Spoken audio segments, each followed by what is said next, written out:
आज हमारी last class है, ऐसा ही है ना। ऑडिट की लास्ट क्लास है। हम लोग इधर ही होंगे।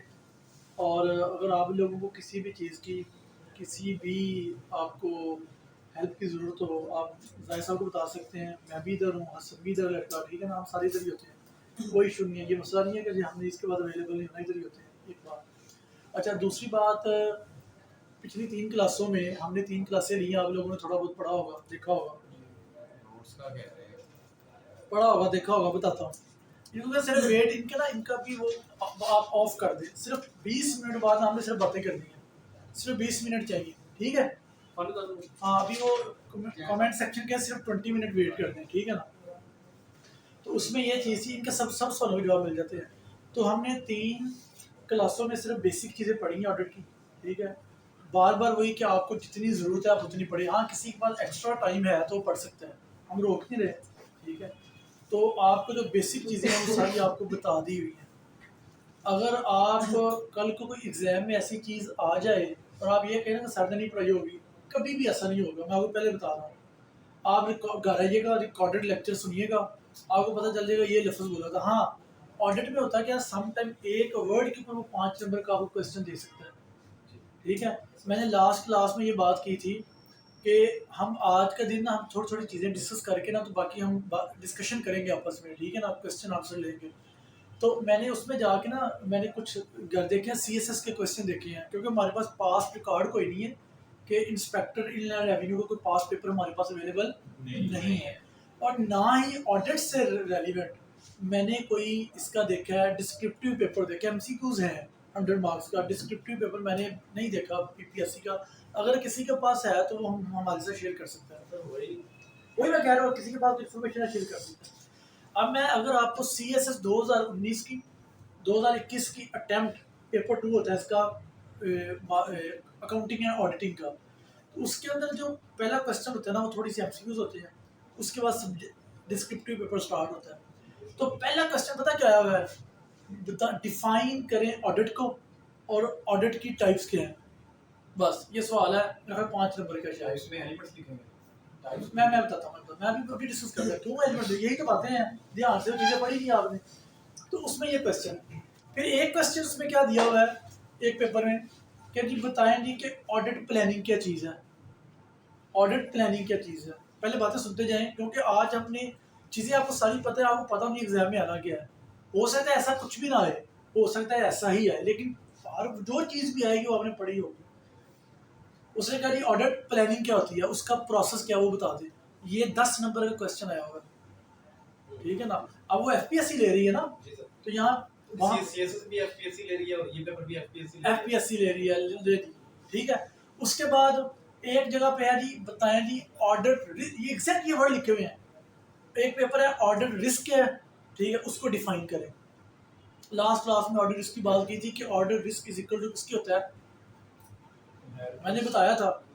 मैंने ये अच्छा, और पहली बात तो मैं एग्जांपल ऐसे बता रहा हूँ, ऑडिट रिस्क हमने बताया था कि ऑडिटर को ये डर होता है कि कहीं वो नहीं, ऑडिट रिस्क, उसको रिस्क क्या होता है, कहीं वो इनअप्रोप्रिएट ओपिनियन ना दे दे। ऑडिटर किस लिए आया है, उसने आके अप्रोप्रिएट ओपिनियन दे रही है अबाउट फाइनेंशियल स्टेटमेंट, ठीक है, कि वो true and fair view picture दे रही है, नहीं दे रही। अब ऑडिटर ये सैम्पलिंग और ये सारा काम वेरीफाई चेक क्यों करता है कि उसकी जो ओपिनियन है वो क्या हो, ठीक हो। तो फिर एक रिस्क तो है ना कि यार हो सकता है कि मुझसे मैं जो ओपिनियन दूं वो ठीक ना दूं। तो इसको, इस रिस्क को कैसे कंट्रोल करते हैं, ठीक है, और कैसे इसको जो ऑडिटर वो ट्रीट करता है, वो ऑडिट रिस्क है सारा। उसमें मैंने बताया था कोई इक्वेशन बनती है, audit risk is equal to ये 3 चीजें, इनहेरेंट है, कंट्रोल है और डिटेक्शन है। और मैंने बताया था कि इनहेरेंट रिस्क जो होता है, ठीक है, वो बाय नेचर होता है, ठीक है, उसको आप एलिमिनेट नहीं कर सकते, ठीक है ना। और इसी तरह एक था कंट्रोल, इंटरनल कंट्रोल बड़े स्ट्रांग होंगे तो आप उसको भी कंट्रोल कर सकते हैं। कोई भी चीज दुनिया में एलिमिनेट नहीं होती, ये बात याद रखिएगा, ठीक है ना। अच्छा, उसके बाद आता है एक डिटेक्शन रिस्क। ये होता है जो ऑडिटर से रेलिवेंट जुड़ा होता है, बाकी दो बिजनेस के साथ लिंक करते हैं। जो डिटेक्शन रिस्क था उसमें मैंने क्या कहा था, वो सैम्पलिंग बेसिस पे डेटा लेता है, ये बात हमने की थी ना, जी। वो सारा डेटा तो चेक ही नहीं करता। हो सकता है कि वो जो सैंपल ले वो मटेरियल मिसस्टेटमेंट को आइडेंटिफाई ना करे, हो सकता है ना। एनालिटिकल प्रोसीजर्स में होता है ना, तो वो एक टेक्निक है, वो तो एक टेक्निक है ना। देखे ना, मैंने आपको ये भी बताया था मटेरियलिटी क्या होता है, परफॉर्मेंस मटेरियलिटी क्या होता है, नहीं याद? हम दोबारा डिस्कस कर लेते हैं, टेंशन नहीं लेनी। सारा सारा अगर आप लोगों ने ना इतने शॉर्ट, दो तो तीन तीन चीजें दी, 3 या 4 पेज होंगे सिर्फ, ठीक है ना। तो ये हम ना जितने भी बच्चे बच्चे ऑनलाइन कितने हैं, सारे सारे हैं। तो हम ना अभी दोबारा इसको रिव्यू कर लेते हैं बड़ा एक तेजी के साथ, 5-10 मिनट के अंदर सारा। उसके बाद जो बच्चे नोट्स कह रहे हैं ना, मैंने नीचे से ना कुछ कुछ तकरीबन 15 to 16 कुछ पेज हैं, वो मैंने कॉपी करवाने के लिए दिए, अभी आ जाते हैं मेरे सामने, तो मैं आप लोगों के साथ भी शेयर कर देता हूँ। जैसे भाई ने बात की, आपका नाम क्या गुरु ने? मेहताब ने। ऑडिट, क्योंकि आपको ना इतनी पूरी बुक पढ़ने की ज़रूरत ही नहीं है, ज़रूरत होती तो मैं ज़रूर कहता। अगर किसी के पास पैसे भी हैं और टाइम भी है, वो खर्च करना चाहता है, टाइम भी लगाना चाहता है कि कल को फ्यूचर में मुझे मज़ीद ज़रूरत है, तो आप ऑडिट की CA की कोई बुक ले सकते हैं। आपको ये जो F8 ICC जो बुक ले सकते हैं, ठीक है। P7 एडवांस लेवल हो जाता है, ICME की बुक ले सकते हैं, ठीक है। मेरे पास बुक वो पड़ी भी है, सॉफ्ट में पड़ी हुई है, कहीं कहेंगे तो मैं शेयर कर दूंगा, आप सबके साथ शेयर कर सकते हैं। लेकिन जो आप लोगों से मुझे लगता है थोड़ी थोड़ी चीज़ें रेलिवेंट है ना, वो मैंने 15-16 पेज कॉपी करवा दी हैं, वो अभी आप लोगों के साथ शेयर कर दिए जाएंगे, बाकी आप लोग उनसे नीचे दे दीजिएगा, ठीक हो गया। जो ऑनलाइन वाले बच्चे हैं, आप लोगों में से कोई नेकी करे तो वो स्कैन करके तो उनको भेज दे, शेयर कर सकते हैं ना। यहाँ पे हम ऑप्शन है ना, तो हम शेयर कर सकते हैं। वो ग्रुप में आ जाएगी। हाँ, वो ग्रुप में भेज देंगे सर, डन हो गया। बेशक वो अगर कोई भी ना ले, बेशक कॉपी आती है, बेशक वो ले लें। अगर किसी ने वाकई पढ़ने हैं लेके, तो क्या है, 20 रुपए के नोट्स होंगे, जाते हुए ले दीजिएगा वो, ठीक हो गया। वो भी नीचे कॉपी कर रहा होगा, वो भी हमारे पास आ जाते हैं नोट्स, मसला हल हो गया। उसमें ये सारी चीज़ें मैंने वो कोशिश की है कि वो चीज़ें आपको दूँ जो आपसे रेलिवेंट है। अगर कोई बाहर चीज़ आ गई एग्जाम में, बार बार बता रहा हूँ, तो आप इस पेपर में कॉमन सेंस चलनी है, आपको ऑडिट का पता होना चाहिए, ऑडिट क्या है। और हमने वो चीज़ डिस्कस जरूर की होगी, बेशक 1-2 दफ़ा बोली हो। जैसे मैंने स्टार्ट में प्रोफेशनल स्केप्टिसिज्म बोला था, ठीक है ना। तो एक बात कर रहा हूँ, जैसे हमने इंक्वायरी की बात की है, एविडेंस की बात की है, अभी मैं असल में ना कुछ चीज़ें आपसे इसलिए बोल रहा हूँ, अकाउंटिंग अगर आपने पढ़ी होती ना आप, अच्छा बैलेंस शीट का तो पता है ना? Yes sir. इनकम स्टेटमेंट का पता है? Yes sir. बैलेंस शीट और इनकम स्टेटमेंट में, बैलेंस शीट में क्या क्या आता है, एसेट्स, लायबिलिटीज और इक्विटी, Yes, sir. ठीक है। और इनकम स्टेटमेंट के अंदर इनकम और एक्सपेंडिचर। तो बैलेंस शीट को ये सारी आइटम्स होती है ना, ये मैनेजमेंट शो करती है, ऐसा ही है जी, ना, sir. मैनेजमेंट प्रिपेयर करती है ना। जी, जी. और ऑडिटर्स को क्या करता है, वेरीफाई, चेक करता है। मैनेज ऑडिटर, ऑडिट के अंदर इनको कहा जाता है कि ये मैनेजमेंट की असर्शन है, असर्शन का वर्ड यूज होता है। तो इसका मतलब ऑडिटर क्या करता है, फिर फाइनेंशियल स्टेटमेंट की आके असर्शन को चेक करता है, ठीक। असर्शन का नाम सुना पहले किसी ने? तो असर्शन को चेक करता है, ठीक है। असर्शन में सबसे पहले वो क्या चेक करता है, जो मेन चीज़ है, सिर्फ बताने के लिए बता रहा हूँ कि वो देखता है कंप्लीटनेस को, कि क्या आया, कि जितनी भी ट्रांजैक्शन है, फिर वो कट ऑफ डेट देखता है कि वो रेलिवेंट पीरियड की जितनी भी ट्रांजैक्शन है सारी की सारी रिकॉर्डेड है, हर लिहाज से वो कंप्लीट है। उसके ऊपर फिर वो सारे वो टेस्ट लगाता है, वो जो हमने पढ़े थे, ठीक है ना। आपको सिर्फ ये इतना पता होना चाहिए कि मैनेजमेंट के क्लेम और मैनेजमेंट की जो असर्शन होती है, अगर कोई एग्जाम में आ जाए मैनेजमेंट के क्लेम क्या फाइनेंशियल स्टेटमेंट के अंदर, तो वो असर्शन है सारी, वो जो सारा डाटा उसने फाइनेंशियल स्टेटमेंट प्रिपेयर किया होता है, वो सारी की वो क्या, अच्छा वो क्लेम क्या करता है, ये सारी की सारी जो चीज़ें मैंने की ठीक है, ऑडिटर को बाद वेरीफाई करता है। ऑडिटर सबसे पहले जाते हैं, सबसे पहले ये भी कहता है कि अगर कोई रहती है किसी अपनी आपकी एंट्री वगैरह रहती है तो आप कंप्लीट नहीं, करें। वो तो ड्यूरिंग दी ऑडिट भी चलता रहता है। देखिए ऑब्जर्वेशन ड्यूरिंग दी जो ऑडिट होता है ना, एक सेक्शन है ISA 265, आप पढ़ेंगे जाके P7 में या फिर में 265 में, वो कहते ही है कि जो वीकनेस होती है वो आपने कम्युनिकेट करनी है किसके साथ, मैनेजमेंट के साथ। इस वो जो ग्लोबल जो वर्ल्ड है ना, वहाँ पे जो प्रोफेशनल अकाउंटेंसी की जितने भी, वहाँ पे ये वर्ड यूज होता है, दो चार विद गुडनेस होता है, ठीक है ना। तो वो उसको कम्युनिकेट करता है, मैनेजमेंट उसको ठीक करती है, रिस्पॉन्स करती है। वो तो साथ साथ चलती रहती है चीजें। जिस समय मैं यहाँ पे डिजिकॉम में एज एन इंटरनल ऑडिटर लगा था, तो हम गए थे ऑडिट करने के लिए फैसलाबाद। तो ज्यादा साथ जो मेरे जो सीनियर थे उन्होंने उन अकाउंटेंट्स जो बैठे थे उनको कहा कि जी आपकी कोई रहती है कोई एडजस्टमेंट वगैरह तो आप कर लें, कर दे, सिस्टम आप कंप्लीट कर दें कि No बाद में problem. आप ये ना कहिएगा कि जी ये नहीं है। नहीं, वो चलती रहती है, नो प्रॉब्लम उससे। अच्छा, अगली बात, चीज़ों को ना हमने ख़त्म करना है। अगली बात ये है कि लास्ट क्लास में किसी ने बात की थी इंटरम ऑडिट और फाइनल ऑडिट की। यस, बात हुई थी। जस्ट इतना ही पता होना चाहिए, अगर आएगा तो 4 से 5 नंबर का आ जाएगा। अच्छा, ऑडिट की जो टाइप्स है ना, ऑडिट की टाइप जो है वो ये है, इंटरनल ऑडिट और एक्सटर्नल ऑडिट। अच्छा, मेन ये दो टाइप है। अगर एग्जाम में क्वेश्चन आ जाए तो आप ये कह सकते हैं कि टाइप है। अगर हाँ फर्दर कई लोग इंटरनल कंट्रोल को, कई लोग रिव्यू को, कई यानी कि उसके बाद सारी जितनी भी होती है ना उनको भी ऑडिट की टाइप में ले जाते हैं सारी की सारी, लेकिन मेन ये दो हैं। तीसरी भी ऐसा एक कंटीन्यूअस ऑडिट, कौन सी? मंथली बेसिस पे कंटीन्यूअस ऑडिट और होगा। नहीं, वो ये नहीं सोचते, कोई सोचते नहीं। वैसे तो सर्विस ऑडिट का भी नाम लेते हैं, वो छोड़ देते सर हैं। वो एक सिर्फ मेन आपको पता है कि इंटरनल ऑडिट कंपनी के अंदर ऑलरेडी टीम बैठी होती है, वो आपके अपने लोग एम्प्लॉइज होते हैं, उनकी इंडिपेंडेंस। अच्छा, होते वो भी इंडिपेंडेंट है, उनको ऊपर एक नॉन एग्जीक्यूटिव डायरेक्टर्स होते हैं, उनकी कमेटी होती है, ऑडिट कमेटी होती है, वो सारा वो देख रही होती है। होते वो भी ठीक है, लेकिन फिर भी कहीं ना कहीं वो इन्फ्लुएंस हो जाते हैं, तो एक्सटर्नल ऑडिटर इन्फ्लुएंस नहीं होता, ठीक है ना। तो वैसे ये बता रहा हूँ। अच्छा, अभी हमने क्या बात की थी? किसकी? हाँ, इंटरनल एक्सटर्नल। अच्छा, अगर आपको पूछा जाए कि टाइप्स ऑडिट की एग्जीक्यूशन के लिहाज से, ठीक है ना, तो वो एक इंटरनल और फाइनल है। अब फर्क क्या है? ऑडिटर ने फाइनल रिपोर्ट तो जब पूरी फाइनेंशियल स्टेटमेंट बंद क्लोज हो जाएगी, कंप्लीट हो जाएगी, उसके बाद देनी है। लेकिन कुछ फिर क्या होता है कि उनके साथ जो परमानेंट वो ऑडिट वो जो फर्म होती है अटैच होती है, वो अपनी जिनका स्कोप ऑफ वर्क बहुत ज़्यादा होता है, वो अपनी टीम ना भेज देते हैं, वो कंटिन्यूस ऑडिट करते रहते हैं। मतलब कि आप ये फर्क देखें कि interim audit before closing of financial statement जितना भी काम होता है वो सारा क्या होता है, इंटरम ऑडिट।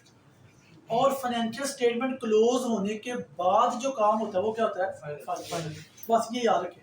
और उसके 3 महीने होते हैं, 3 महीने तक वो तो मैंने सारा पहली क्लास में बताया था कि 4 महीने होते हैं, वो देना होता है सारा। वो चेंज भी हो सकती है अगर एससीसीपी ने अगर कोई कंपनी 2017 में मिला, अभी तक चेंज तो नहीं आई अगर, लेकिन वो तो उसमें वो रिपोर्ट देनी होती है। तो इन शॉर्ट बताना ये चाह रहा हूँ, interim before end of financial year, वही लफ्ज है, and of financial year, closing of financial statement जो डेट होती है, साल जहाँ पे एंड होता है, वो उससे पहले जो एग्जीक्यूट होता है काम उसको इंटरम ऑडिट, और जो बाद में होता है उसको फाइनल ऑडिट। इंटरम ऑडिट जो आपने काम किया होता है वो असिस्ट करता है आपको फाइनल ऑडिट की रिपोर्ट प्रिपेयर करने के लिए, कंक्लूजन के लिए, ओपिनियन के लिए। ओके फाइन, यहाँ तक तो मसला। अच्छा, एक हमने बात की थी जो बड़ी मजे की बात, जो मैंने सीएसएस के एग्जाम में भी देखी है, वो वर्ड वहाँ पे यूज करता है, वो यही कैट वाली बात, कि वहाँ पे उसने एक जगह पे कैट का वर्ड यूज किया है, एक जगह पे उसने यूज किया जी कि कंप्यूटर अप्रोच किया है, ठीक है ना, कंप्यूटर अप्रोच किया किसकी, ऑडिट की, तो ये कैट ही है। आजकल के दौर में जो डिजिटलाइजेशन इतनी ज़्यादा हो रही है, तो कंपनी के अंदर पहले तो ये सारी हमने बातें की कि ऑडिटर मैनुअली जाके चेक करता है। अब आजकल क्या हो रहा है, हर जगह पे सैप और ईआरपी और कस्टमाइज सॉफ्टवेयर लगे हुए हैं। यहाँ तक ओके बात। अब ऑडिटर वहाँ पे गया, मैनुअली कुछ नहीं है, उसके आगे सिस्टम पड़े हुए हैं, तो वो क्या करेगा फिर? वहाँ पे वो कैट टूल यूज करेगा, कंप्यूटर असिस्टेड ऑडिट टेक्निक। अब ये क्या चीज़ है? अब कंप्यूटर असिस्टेड ऑडिट टेक्निक में ये है कि जहाँ पे डिजिटल इन्वायरमेंट होता है वहाँ पे ये टूल यूज होता है, एक बात। अब इसके अंदर इसके दो कंपोनेंट है, मेन दो कंपोनेंट है। एक होता है सॉफ्टवेयर, ठीक है, ऑडिट सॉफ्टवेयर, और एक होता है टेस्ट डाटा। कैट के दो मेन कंपोनेंट है। ऑडिट सॉफ्टवेयर इधर देखें। अच्छा, और ये किसके पास होता है भला? ऑडिटर के पास। अब फर्ज करें कोई एक फर्म है, हमारी एक फर्म है, कोई भी फर्म है, कोई क्लाइंट आया, उसने आगे हमें अपॉइंट कर दिया। अब हम वहाँ पे गए, वहाँ पे सारा डिजिटल इन्वायरमेंट जाके देखा। अब मेरे पास ऑलरेडी मेरा एक स्टैंडर्ड प्रोग्राम, कौन सा? स्टैंडर्ड प्रोग्राम ऑडिट सॉफ्टवेयर है। ऐसा होता है ना कि बाद जगह ऐसी चीज होती है कि जनरल बन जाता है, हर जगह अप्लाई हो जाता है, ठीक है। तो स्टैंडर्ड उसको वर्ड यूज करता है, पैकेज प्रोग्राम या स्टैंडर्ड प्रोग्राम। वो क्या होता है कि वो बेसिक चीजें होती हैं जो हर जगह पे यूज होती हैं। अब एक क्लाइंट बड़ा स्पेसिफिक है, वो कोई क्लाइंट ऐसा होता है वो कहता है नहीं यार उसके तो कंट्रोल भी बड़े चेंज है, ठीक है, उसका ऑपरेशन सारा डिफरेंट है, तो फिर ऑडिटर को क्या करना पड़ता है, अपने सॉफ्टवेयर के अंदर थोड़ी बहुत क्लाइंट स्पेसिफिक चीज़ें ऐड करना पड़ती हैं। बात समझ रहे हैं ना?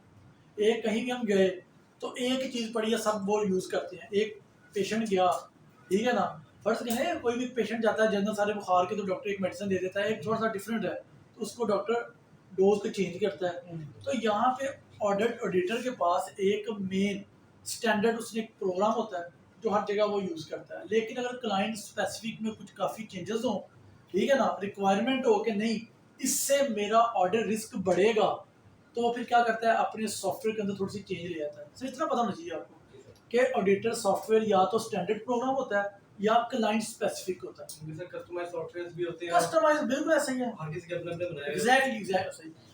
दूसरी बात आ गई टेस्ट डेटा। टेस्ट डेटा क्या है? एक बंदे ने लास्ट क्लास में पॉपुलेशन की बात की थी, जितना भी सिस्टम के अंदर डेटा अवेलेबल होता है सारा टेस्ट डेटा होता है। ऑडिटर आके जब अपना सॉफ्टवेयर सिस्टम के साथ लगाता है, यूज़ करता है, तो वो क्या करता है, वो स्टैटिस्टिकली या रैंडमली वो सैंपल दरमियान में से उठाता है। कहाँ से उठाता है? उस पॉपुलेशन में से, टेस्ट डेटा में से। ऐसा ही है। फिर उसके ऊपर वो पूरा टेस्ट देखता है। अगली बात, अगर फर्ज करें कि वो उसके साथ इंटीग्रेट नहीं हो पा रहा सिस्टम, उसके साथ इंटीग्रेट नहीं हो रहा, तो फिर ऑडिटर के पास एक ऑप्शन और होती है कि वो एक पैरेलल एक लाइव डेटा के साथ अपने ऑडिट जो सॉफ्टवेयर होता है उसको इंटीग्रेट करता है। इसको बोलते हैं इंटीग्रेट प्रोग्राम, ठीक है ना? ये आपको मैं नोट्स उसमें लिखा होगा सारी चीज़ें, ठीक है ना, टेंशन नहीं लेनी। तो उससे क्या होता है, फिर वो जो वो बिल्कुल उसका जो मेन सर्वर होता है उससे ये सर्वर अलहदा होता है। बात समझ रहे हैं? फिर मैं क्या करूँगा, फ़र्ज़ करें, मैं एग्जांपल दे रहा हूँ आपको समझाने के लिए। ये कंप्यूटर क्लाइंट का पड़ा हुआ है, मेरे पास अपना सॉफ्टवेयर है, मैंने इसके अंदर इंस्टॉल किया, उसको मैंने चलाया, उसने डाटा इसी सर्वर में से पकड़ा और रिजल्ट दे दिए। अब क्लाइंट कहता है नहीं, बड़ा कोई सेंसिटिव डाटा है, फलां चीज़ें हैं, जो भी है, कुछ कोई लिमिटेशन आ सकती है। मैं कहूँ अच्छा यार, मुझे ना एक मेरे पास सिस्टम है, आप इसी सिस्टम का एक एलिमेंट लाइव डाटा जो है ना मेरे सिस्टम के साथ इंटीग्रेट कर दें, जो कि उसमें मैं जो भी काम करूँगा वो आपका सिस्टम को हिट नहीं करेगा। समझ रहे हैं? उससे फिर क्या होगा, मैं जो डाटा इंटीग्रेट साथ लिंक करूँगा, मैं उसके अंदर डमी एंट्री, फेक एंट्रीज डालूंगा, ऑडिटर डालेगा, फिर देखेगा कि क्या वो सारे का सारा प्रोसेस परफॉर्म हो रहा है कि नहीं हो रहा। और इतनी काफ़ी है आपको। ये जब नोट्स में उसके अंदर वो 1-2 पेज होगा, लेकिन आपने इसको बड़ा क्लू, क्योंकि आपको पूछेगा कितना 5 नंबर का, ये नहीं होगा कि 5 नंबर का पूछेगा तो आप वो कभी भी नहीं आ सकता। क्या हो गया, अगर आएगा 20 नंबर का ना तो उसके 3-4 पार्ट होंगे। हो सकता है एक अकाउंटिंग का हो, एक ऑडिट का हो, एक एनपीवी पूछ ले, पे बैक पूछ ले, डिस्काउंटेड पे बैक पूछ ले, आईआरआर पूछ ले, एमआईआरआर पूछ ले, कुछ भी पूछ सकता है। तो ये सारी चीज़ें वो आपसे कैलकुलेट करवा सकते। टोटल 20 नंबर का होगा, ये 25 का होगा। तो ये मैं सिर्फ बताना चाह रहा हूँ आपको, चीज़ें आइडिया हो। ओके, यहाँ तक कोई मसला? ऑनलाइन वाले जो ओके, इनका खोल दें। आपका ग्रुप अगर अभी ग्रुप अवेलेबल है? जी सर। यार एक बंदा चले जाना सर, उससे कहना मैं नोट से ले भाई, अगर मैं अभी हम दें तो क्या हम उसको कर सकते हैं, उस ग्रुप में भेज सकते हैं? जी सर, सर को सेंड करेंगे, सर ग्रुप में भेज देंगे। एडमिन कोई एक बच्चा एक पेज शेयर कर सकता है उसके अंदर? वो ना उसे ओनली एक एडमिन पेज सर सर इधर अच्छा, से हो अच्छा। सकता है ना, ओनली एडमिन से लगेगी सर। यहाँ से हो सकता है ना सर, इधर से कोई ऑनलाइन हो जाए फिर इधर एक ग्रुप में बैठे। सर सर का फोन दिया, यहाँ से भेजिए। कोई बात वो आपको से शेयर हो जाएंगे। अच्छा हम ना, अच्छा अभी मेरी सारे लोग दोबारा बात सुने, जो मैं चीज़ें आप लोगों के साथ बोल रहा हूँ ना, आप लोग पुरानी बातें भूल गए हैं, ठीक है ना? भूल गए हैं, सर मैं तो 2 लेक्चर ही ले, कोई बात नहीं, वो रिकॉर्डेड देख लीजिएगा। अच्छा उसमें सिर्फ ये चीज़ दोबारा से सुने सारे, ठीक है? हमने बात की थी, स्टार्ट की थी एश्योरेंस से, ठीक है? कि मैंने जब पढ़ाना स्टार्ट किया था ना, तो मेरी आदत है, मैं थोड़ी सी चीज़ें बेस इसलिए बनाई थी कि हम ऑडिटर को पॉइंट क्यों कर रहे हैं, ठीक है? कैसे बिजनेस से स्टार्ट किया था, profit oriented, non profit oriented, ठीक है ना? फिर किस बिजनेस के लिए ऑडिटर ऑडिट अकाउंट रिक्वायर्ड होते हैं, और फिर उसके बाद हमने ऑडिटर को अपॉइंट किया था। ऐसा ही है ना वो सारी चीज़ें।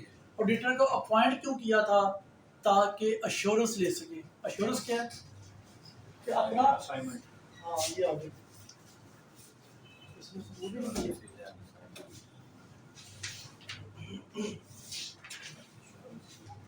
एश्योरेंस ले सके ना, डिजायर्ड लेवल ऑफ कॉन्फिडेंस ले सके कि हमें वाकई कॉन्फिडेंस है, ऑडिटर बताए कि आया कि ये चीज़ें ठीक है या नहीं है ठीक, ऐसा ही है। तो अश्योरेंस मैंने कहा था मेन चीज़ है। एक कंपनी किसी भी ऑडिटर फर्म को, ऑडिट फर्म को, या किसी भी एक्सपर्ट को, किसी भी प्रैक्टिशनर को हायर कर सकती है डिफरेंट असाइनमेंट के लिए। अब ये सारा जितना हमने 3 लेक्चर में पढ़ा है ना, ये सारे बच्चे ध्यान से, हमने सिर्फ 10 मिनट के अंदर ये सारा रिकैप कर देना है और इंशाल्लाह आपको कल हो जाएगा, ठीक हो गया। कोई भी कंपनी किसी भी असाइनमेंट के लिए, कोई भी कंपनी चाहे हमारी बनी हुई है, हम शेयर होल्डर हैं सारे, किसी भी असाइनमेंट के लिए किसी भी प्रोफेशनल अकाउंटेंट को, प्रैक्टिशनर को वो हायर कर सकती है, ऐसा ही है। तो वो परफॉर्म करे, वो असाइनमेंट दे, और उसका वो डेफिनेटली जब हम असाइनमेंट देंगे तो उसका कोई ऑब्जेक्टिव होगा, ऐसा ही है ना, क्यों वो असाइनमेंट परफॉर्म कर रहे हैं। मिसाल के तौर पे अब देखिए, यहाँ पे देखते जाएं तो वो आप वो कह लें कि वो सारी हमने बोला जी कि अश्योरेंस लेके, ठीक हो गया। अब हमने आगे पढ़ा कि अश्योरेंस है क्या, उसको डिटेल पढ़ा थोड़ा सा, ठीक है। फिर हमने अश्योरेंस के एलिमेंट्स पढ़े, ऐसा ही ना, अश्योरेंस के एलिमेंट पढ़े ना, प्रोफेशनल अकाउंटेंट इवैल्यूएट करता है सब्जेक्ट मैटर को, responsibility of other responsible party, ठीक है ना। तो मतलब ये कि हमने अश्योरेंस के पहले हमने देखा कि अश्योरेंस क्या है, डिजायर्ड लेवल ऑफ कॉन्फिडेंस। फिर हमने देखा कि अश्योरेंस के अंदर कौन कौन सी असाइनमेंट, अब एक कंपनी के अंदर हमने पढ़ा बड़ी असाइनमेंट है, ऑडिट भी हो सकता है, रिव्यू भी हो सकता है, इंटरनल कंट्रोल की असाइनमेंट हो सकती है, कैश फ्लो फोरकास्ट की हो सकती है, इन्वायरमेंटल के ऊपर हो सकती है, ऐसा ही है। उसके बाद आप फ्रॉड के ऊपर हो सकती है। अब क्या ये सारी असाइनमेंट के ऊपर ऑडिटर अश्योरेंस दे सकता है, ये क्वेश्चन है। ऑडिटर, कोई एक्सपर्ट, कोई प्रैक्टिशनर इनके ऊपर अश्योरेंस दे सकता है, बस ये क्वेश्चन है पहला। इसके लिए जो हमने पढ़ा था कि IASB जो बॉडी है उसने सारे स्टैंडर्ड बनाए हुए हैं कि क्या ऑडिटर अश्योरेंस दे सकता है, नहीं दे सकता, उसकी क्या लिमिटेशन है, कहाँ पे देनी है, कहाँ पे नहीं, वो हमने सारी पढ़ ली हुई है। तो पहले तो ये पॉइंट नोट करें कि किसी भी कंपनी के अंदर डिफरेंट असाइनमेंट हो सकती है। अब वो असाइनमेंट हम इसलिए परफॉर्म करवाना चाहते हैं कि हम डिजायर्ड लेवल ऑफ कॉन्फिडेंस ले सकें। अब ये हमारे ऊपर है, अश्योरेंस ले सकें। अब हम ये हमारे ऊपर है कि हमने वो परफॉर्म करवानी या नहीं करवानी, ऑब्जेक्टिव क्या है। एक बात ओके। अब मैंने कहा जी कि डिफरेंट जो असाइनमेंट है ना, ऑडिटर जो ऑडिट की जो बॉडी है, जो मेन बॉडी है IASB, वो ये कहती है कि ऑडिटर कुछ असाइनमेंट के ऊपर अश्योरेंस देगा और कुछ के ऊपर अश्योरेंस नहीं देगा। उसने कहा अश्योरेंस उनके ऊपर देगा जो अश्योरेंस की हमने एक डेफिनेशन बना दी है, अश्योरेंस के हमने एलिमेंट बना दिए हैं। Yes sir. जो आपकी असाइनमेंट उन एलिमेंट के क्राइटेरिया को मीट करेगी, ऑडिटर उसके ऊपर अश्योरेंस दे देगा, बाकियों के ऊपर अश्योरेंस।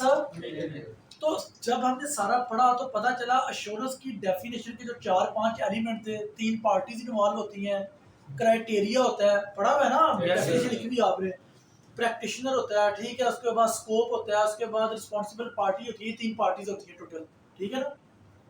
रिस्पांसिबल पार्टी, प्रैक्टिशनर और इंटेंडेड यूजर, 3 पार्टीज का रिलेशन होता है। प्री आइडेंटिफाइड क्राइटेरिया, ये डेफिनेशन पढ़ रहा हूँ मैं, स्कोप होता है, अगर आपको डेफिनेशन याद हो, assurance is an assignment where professional accountant evaluate a subject matter. Subject matter क्या है, कोई भी आपकी assignment which is the responsibility of an other responsible party, ठीक है, against a suitable criteria to provide assurance level, किसको, to the intended। तो कहना ये चाह रहा हूँ बार बार कि जो डिफरेंट असाइनमेंट है हमने वो किसी बाहर वाले बंदे से परफॉर्म करवानी है। ये बार बार इसलिए बता रहा हूँ, यही ऑडिट है, बाहर वाले बंदे से परफॉर्म करवानी है। लेकिन क्वेश्चन अब आगे ये आ गया, स्टैंडर्ड्स जो सेट हैं वो आगे के अश्योरेंस ऑडिटर देगा भी कि नहीं देगा। हमने कहा जो अश्योरेंस की डेफिनेशन के क्राइटेरिया को मीट करेगी ना असाइनमेंट, उसके ऊपर अश्योरेंस देगा। और अश्योरेंस की कौन सी देगा, रीजनेबल। मैंने कहा था अश्योरेंस की लेवल की तीन लेवल है, हाईएस्ट, हाई, लो। फिर अब जब मैंने उसको टाइप देखी, मैंने कहा पॉजिटिव, नेगेटिव या लिमिटेड बताई थी ना, बताई थी आपको। तो सबसे ऊपर जो होती है वो एब्सोल्यूट, हाईएस्ट एब्सोल्यूट होती है, यस सर, ठीक है। उसके बाद पॉजिटिव रीजनेबल होती यस है, सर, जो लो है वो नेगेटिव होती है या लिमिटेड होती है। तो जब हमने ये सारा पढ़ा तो पता चला 2 असाइनमेंट सिर्फ ऐसी हैं, एक ऑडिट की और एक रिव्यू की, कि जो अश्योरेंस के क्राइटेरिया को मीट करती है। बाकी जितनी भी असाइनमेंट हैं, बाकी जितनी भी असाइनमेंट मिसाल के तौर पे, अब वो सारी असाइनमेंट कुछ और भी आ सकती हैं। जैसे मैं कहूँ कैश फ्लो फोरकास्ट है तो वो अश्योरेंस में फॉल कर सकती है, लेकिन वो रीजनेबल में नहीं आएगी, लिमिटेड में आ जाएगी, ठीक है ना। हमने वो क्राइटेरिया देखना है। मिसाल के तौर पे इंटरनल कंट्रोल भी अश्योरेंस दे सकता है, लेकिन इन सब के अंदर याद रखिएगा रीजनेबल अश्योरेंस सिर्फ ऑडिट में आती है, बाकी हर जगह पे लिमिटेड ही आती है 99%। अब क्वेश्चन ये पैदा हुआ कि ये अगर अश्योरेंस असाइनमेंट है तो नॉन अश्योरेंस असाइनमेंट कौन सी है कि जिसके ऊपर अश्योरेंस नहीं दी जा सकती, उसके ऊपर जहाँ पे क्राइटेरिया मेट नहीं होता। उसकी एग्जांपल पड़ी थी कंपाइलेशन। यस सर, एक कंपनी के 6 बिजनेस है, 6 जगह पर उसकी ब्रांचें हैं, वो वहां से हर एक से डाटा आ रहा है, एक जगह पे कंसोलिडेट हो रहा है, कंपाइल हो रहा है। तो वहां पे क्या हो गया, सिर्फ जस्ट डाटा कंपाइल हो रहा है। रिस्पॉन्सिबल पार्टी बताएं, कोई चीज़ ऐसी 5 एलिमेंट क्राइटेरिया मीट ही नहीं हो रहे। इसी तरह मैंने कहा था एग्रीड अपॉन प्रोसीजर की सबसे बड़ी मिसाल फ्रॉड की बताई थी, कंपनी में फ्रॉड हो गया, फोरेंसिक ऑडिट। तो भाई फ्रॉड जब होता है हम बंदे को बताते हैं तो हम कहते हैं कि ये चीजें चेक किस तरह करो, उसका कोई स्कोप नहीं होता, प्री आइडेंटिफाइड क्राइटेरिया नहीं होता। नाम से दार है एग्रीड अपॉन प्रोसीजर, तो उसमें मैनेजमेंट के साथ प्रैक्टिशनर मिलके अगर क्राइटेरिया बनाएगा तो अश्योरेंस नहीं होगी। याद है? ओके। अब हमने कहा, अब मैं ऑडिट के साथ साथ बाकी से चल रहा हूँ। अब हमने एक बंदे को अपॉइंट कर लिया, चाहे उसको ऑडिट के लिए किया, चाहे उसको कैश फ्लो फोरकास्ट के लिए किया असाइनमेंट के लिए, चाहे उसको रिव्यू के लिए किया, चाहे उसको इंटरनल कंट्रोल के ऊपर रिपोर्ट देने के लिए कहा, चाहे इन्वायरमेंट रिपोर्ट के लिए कहा, समझ रहे सारी। तो हमने एक बंदे को बाहर कर दिया, उससे आगे चलने लगे हैं, लेकिन हमारा फोकस ज़्यादा होगा ऑडिट रिव्यू के ऊपर। बाकी जो बाकी असाइनमेंट है उनके ऊपर भी क्राइटेरिया यही है, तरीकाकार यही है जो हमने पढ़ा था, ठीक है ना। अब उसको मैं दोबारा बोलने लगा हूँ। हमने कहा था कि ऑडिटर को सबसे पहले क्या किया जाता है, अपॉइंट कर दिया, डन हो गया। अपॉइंट के बाद अगला क्या पॉइंट लिखाया था, ऑडिट प्लानिंग, हाँ ऑडिट प्लानिंग, हम उसके बाद ऑडिट की क्या करते हैं, प्लानिंग, नहीं चलो ये कह सकते हैं आप। उससे पहले एक वर्ड ऐड और कर लें, उससे पहले एक वर्ड और ऐड कर लें कि ऑडिटर जब अपॉइंट होता है तो उसने प्लानिंग कर दी होती है। तो प्लानिंग का पार्ट कह रहे हैं या प्लानिंग से पहले वो क्या करता है, जिस कंपनी में आता है, जिस एंटिटी के अंदर आता है, जिस ऑर्गेनाइजेशन के अंदर आता है, वहां पे आपको क्या करता है, पहले अंडरस्टैंड करता है, उसको समझता है, ठीक है। अंडरस्टैंड करता है किसको, क्लाइंट को, क्लाइंट के बिजनेस को। तो अगर मुझे बिजनेस का पता होगा तो मैं प्लानिंग करूंगा ना, ठीक है ना। तो सबसे पहले क्या करेगा, वो अंडरस्टैंडिंग लेगा, फिर आके वो क्या करेगा, ऑडिट प्लानिंग, प्लानिंग करेगा। अब प्लानिंग में मैंने आपको बताया, जैसे एग्जाम में एफपीएससी ने पूछा हुआ है प्लानिंग क्या है। प्लानिंग में वो देखेगा कि मेरा मेन ऑब्जेक्टिव, फर्ज करें मेरी ऑडिट की असाइनमेंट है, तो मेरा मेन ऑब्जेक्टिव क्या, मैंने ऑडिट के ऊपर क्या देनी है, रिपोर्ट देनी, ऐसा ही है ना। यस सर, तो भाई वो प्लानिंग में सबसे पहले देखेगा कि मेरी स्ट्रेटजी क्या होगी, मेरी स्ट्रेटजी क्या होगी कि मैं किस तरह काम को एग्जीक्यूट करूंगा, ऐसा ही है। Yes, sir. मैं एग्जीक्यूट किस तरह करूंगा, फिर वो छोटे छोटे ऑब्जेक्टिव बना देगा, फिर वो सबसे इंपॉर्टेंट वो टाइमिंग के क्या, उसके बाद टाइम कितना है कि उसने ऑडिट परफॉर्म करना है, समझ रहे हैं, थोड़ा टाइम है या ज्यादा टाइम है, उसके अकॉर्डिंगली वो अपनी प्लानिंग करेगा ना। अगर देखो टाइम ज्यादा है तो प्लानिंग अपनी उस हिसाब से करेगा, टाइम जितना कम होगा उसकी प्लानिंग भी चेंज हो जाएगी। यस सर, तो प्लानिंग के अंदर जो मेजर चीजें आती है ना, वो आपकी आ जाती है कि एक आपका वो करता है, ये स्ट्रेटजी बनाता है, और एक आपकी क्या करता है, टाइमिंग को देखता है। कोई मसला तो नहीं है। नो सर, फिर आके मैंने एक बार रिस्क असेसमेंट है, असेसमेंट ऑफ वो रिस्क, फिर प्लानिंग करने के बाद रिस्क असेसमेंट करता है। ये जो प्लानिंग है ये सारी वर्किंग पेपर के अंदर लिखे होते हैं ना कौन ऑडिटर, डेफिनेटली लिख सकता है वो तो उसके अपने वर्किंग पेपर है ना, जो मर्जी करें हम। उसी में प्लानिंग हाँ प्लानिंग ये बकायदा है, राइटिंग में लिखते हैं सारा। अगर आपने प्रैक्टिकली देखा तो ऑडिट टीम आती है, उनको बकायदा प्लान दिया जाता है कि आप अगर बड़ा क्लाइंट हो तो डिफरेंट टीम्स होती हैं, ठीक है ना, पूरे ग्रुप होता है, उनको प्लान कर दिया जाता है कि आपने ये काम करना है, आपने ये करना है, एक सेमी सुपरवाइजर होता है, सुपरवाइजर होता है, फिर मैनेजर होता है, फिर पार्टनर होता है, इसमें सारी बात होती है। तो इस तरह फिर ऑडिट का वो प्लानिंग जब करेगा ना, वो सारी अंडरस्टैंड कर लेगा क्लाइंट को, प्लानिंग कर लेगा। प्लानिंग के बाद वो रिस्क असेसमेंट करेगा कि इस कंपनी के किस किस ऑपरेशन में रिस्क ज्यादा है और कहाँ कहाँ कम है। ऐसा ही है। अच्छा, रिस्क की असेसमेंट के लिए मैंने आप लोगों को बताया था कि उसने बाद में क्या अपने प्रोसीजर परफॉर्म करने हैं। तो ऑर्डर जो अगर उसका जो रिस्क असेसमेंट करता है ना, फिर वो देखता है, यहाँ देखिएगा, वो टेस्ट ऑफ कंट्रोल लगाता है। सबसे पहले क्या लगाता है? ऑडिटर के दो मेन टूल है, टेस्ट ऑफ कंट्रोल और टेस्ट ऑफ डिटेल्ड ट्रांजैक्शन, जिसको क्या बोलते हैं? सबस्टैंटिव प्रोसीजर। ठीक है, तो टेस्ट ऑफ कंट्रोल लगाता है। अगर तो टेस्ट ऑफ कंट्रोल बहुत अच्छे हो, बड़े अच्छे हैं, मतलब ऑपरेशन के अंदर देखता है। दो किस्म के होते हैं, इंटरनल और एक्सटर्नल। कौन से? Test of control. बिल्कुल ठीक, बिल्कुल ठीक। तो वो टेस्ट ऑफ कंट्रोल बहुत अच्छे हैं, तो वो क्या करता है फिर? टेस्ट ऑफ कंट्रोल पे ज्यादा रिलाई करता है, ठीक है ना, और सबस्टैंटिव प्रोसीजर कम लगाता है। यस याद है? ओके। यस और अगर टेस्ट ऑफ कंट्रोल मतलब उसका उस पर रिलाई कम हो, वो वीक हो, उसके ऊपर वो इतना उसको कॉन्फिडेंस ना हो, तो फिर वो स्ट्रेट किस पे जाता है? सबस्टैंटिव प्रोसीजर में डिटेल ट्रांजैक्शन। फिर वो मैनेजमेंट की असर्शन सबको चेक करता है, करता वहां पे भी है, लेकिन वहां पे क्या हो जाएगा, फिर एनालिटिकल प्रोसीजर पे ज्यादा फोकस दे देता है। जहाँ पे टेस्ट ऑफ कंट्रोल स्ट्रांग होना, फिर वो एनालिटिकल पे ज्यादा जोर दे देता है। ठीक है, यहाँ तक ओके है। यस इसके बाद वो क्या करता है, क्या पढ़ा था कि ऑडिट आगे? रिपोर्ट। उसके बाद वो अगर कोई डेफिशिएंसी हो इस पूरे दौरान, अच्छा ये जितना अभी तक काम किया ना, अगर वो ड्यूरिंग दी कर रहा है जी financial year, during financial year, before end of financial year, तो ये इसको इंटरिम ऑडिट भी कहते हैं, जो हमने पहले पढ़ा था।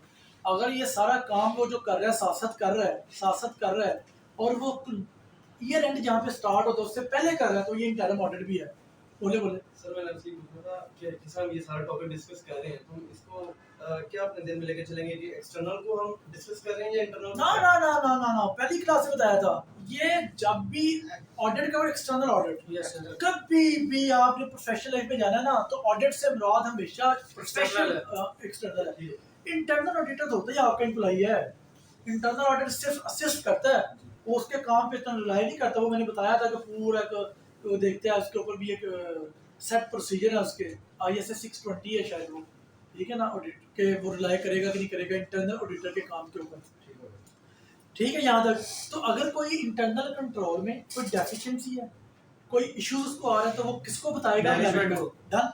उसके बाद अपनी वो रिपोर्ट लाएगा। मैनेजमेंट अगर उसको रिस्पॉन्स करती है, ठीक कर देती है, उसका इम्पैक्ट फाइनेंशियल स्टेटमेंट पे कुछ भी नहीं आता, तो फाइन, उसको कोई इशू नहीं। उसके बाद वो रिपोर्ट देती है। रिपोर्ट में हमने डिटेल पढ़ लिया था कि वो मॉडिफाइड होती है या अनमॉडिफाइड होती है। जो आज मैं आपको ये नोट्स दूंगा ना, इसके अंदर रिपोर्ट का स्ट्रक्चर भी होगा, रिपोर्ट्स की टाइप्स में होगी, और इसमें थोड़ा सा डायग्राम बने, अच्छी चीजें आप एक दफा गो थ्रू करेंगे, इंशाल्लाह याद हो जाएगी। वही सारी चीजें हैं तकरीबन। अगर किसी ने ज्यादा पढ़ना होगा तो वो अपने तौर पर पढ़ सकते हैं, इशू कोई नहीं है। तो ये जितना भी पढ़ाया है तकरीबन यही है। इसमें कोई एक दो चीज़ ज़्यादा ही होगी, कम नहीं होगी, ठीक है ना। तकरीबन वही चीज़ें हैं, तकरीबन ये मैंने बड़ा बेसिक सी चीज़ें ली हैं CA की बुक से ना, तो ठीक है यहाँ तक। Yes sir. अब हमने ये सारा पूरा ऑडिट का क्या है, प्रोसेस है, ये सारा ऑडिट का प्रोसेस है।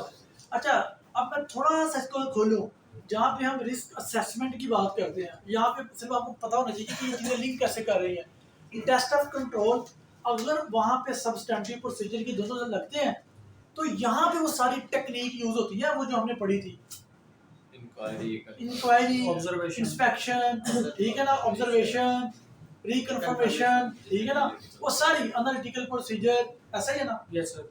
ये सारी टेक्निक यहाँ पे यूज होती है, यहाँ तक ओके है।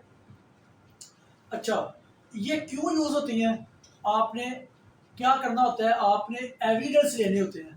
आपने क्या लेने होते हैं? एविडेंस। एविडेंस कौन से? मैंने वर्ड बोला था, अप्रोप्रिएट और सफिशिएंट। इसके ऊपर भी पूरा आगे डिटेल है, लेकिन आपको पता नहीं अप्रोप्रिएट सफिशिएंट, जिसके ऊपर ऑडिटर रिलाई कर सके। मैंने एक ना रिलाई की एग्जांपल भी दी थी कि अगर एक ओरिजिनल डॉक्यूमेंट है, एक कॉपी डॉक्यूमेंट है, तो आप कॉपी पे रिलाई करोगे, ओरिजिनल में करेंगे।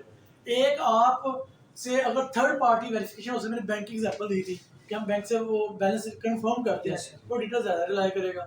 तो ये सारा आपने देखना सफिशिएंट और अप्रोप्रिएट एविडेंस होना चाहिए। ओके यहाँ तक? Yes sir.